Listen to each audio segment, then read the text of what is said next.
ഇന്ത്യയുടെ ഇതിഹാസ കലാകാരൻ എഫ് ഹുസൈന്റെ സൃഷ്ടികൾ ഖത്തറിൽ പ്രദർശനത്തിനൊരുങ്ങുന്നു. കത്താര കൾച്ചറൽ വില്ലേജിലാണ് എക്സിബിഷൻ നടക്കുക. ഈ മാസം അവസാനം പ്രദർശനം ആരംഭിക്കും. The rooted nomad F Husain എന്ന പേരിൽ ഒക്ടോബർ 28 മുതലാണ് മക്ബൂൽ ഫിദ ഹുസൈന്റെ സൃഷ്ടികൾ ഖത്താറയിൽ പ്രദർശിപ്പിക്കുക.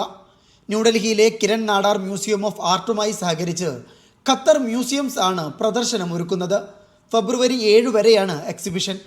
ഇന്ത്യയിലെ ജനനം മുതൽ ഖത്തർ പൗരനായി ദോഹയിൽ ചെലവഴിച്ച അവസാന നാളുകൾ വരെയുള്ള എഫ് ഹുസൈന്റെ ജീവിതവും കലാസഞ്ചാരവും അടയാളപ്പെടുത്തുന്നതാകും പ്രദർശനം.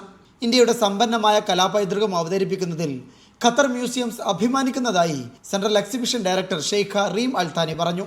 ലൗഹ് വൽ ഖലം എന്ന പേരിൽ എഫ് ഹുസൈന്റെ സൃഷ്ടികൾക്കായി ദോഹയിൽ മ്യൂസിയവും ഒരുങ്ങുന്നുണ്ട്.